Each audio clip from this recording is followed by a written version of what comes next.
Some days passed just like any other. And then, one moment, one unexpected sound.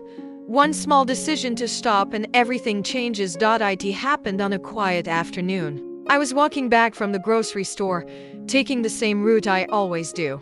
Nothing unusual, nothing worth remembering, until I heard something. A faint whimper, barely louder than the wind. I stopped, turned my head toward the public trash spot at the end of the alley. The sound was coming from there. I got closer and noticed a crumpled red plastic bag lying half open by the edge of a bin. Something moved inside. I reached in and opened it. And there she was, a tiny puppy, soaking wet, filthy, her ribs showing, barely breathing. Her fur was matted with dirt and trash, her eyes half closed, and her chest rising in weak, shallow gasps.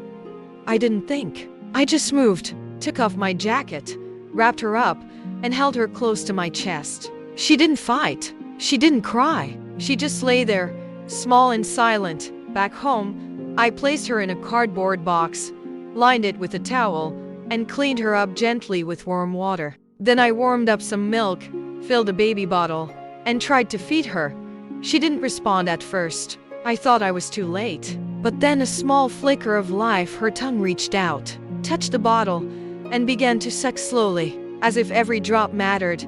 I named her Luna, not just because she looked pale and quiet like the moon, but because she survived the darkest place I could imagine, a trash bag. And she still wanted to live.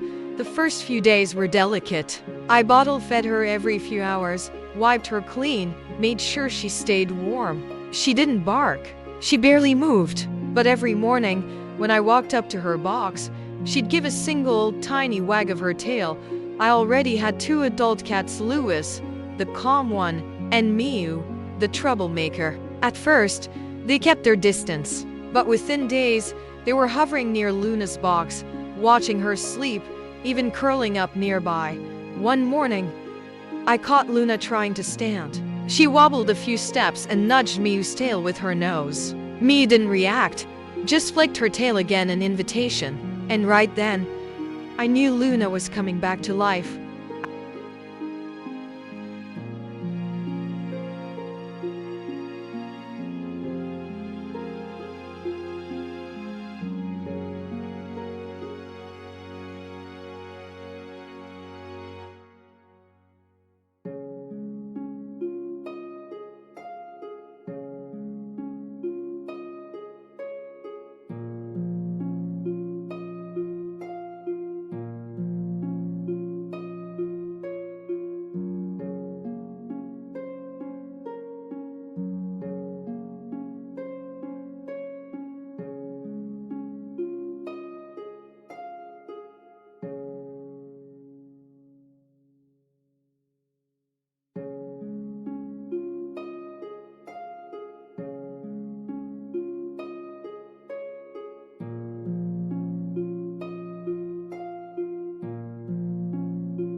After a week, I took her to the vet. The vet looked surprised. "You said you found her in a trash bag?" I nodded.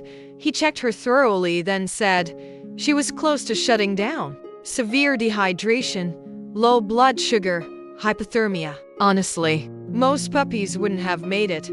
She got antibiotics, vitamins, and her first rabies shot. The nurse smiled as she gave Luna a pat on the head. "She's lucky you found her, and lucky you cared enough to stay." I didn't say anything. I just picked her up and held her close. Since then, she's become part of my daily life. We go for walks every morning through the park, by the lotus pond, across the empty grassy field near my building. She loves chasing butterflies. Sometimes she lies flat on her back under the sun, belly up, eyes closed, like she owns the whole sky. She's growing fast now. Her legs are stronger. Her tail wags like it's powered by joy. But she still sleeps curled up by my feet. Anytime I call out Luna, she comes running, no hesitation, no fear. Everyone has their quiet spaces. For me, those quiet spaces used to feel a little too empty. Now, with Luna around, they feel lived in.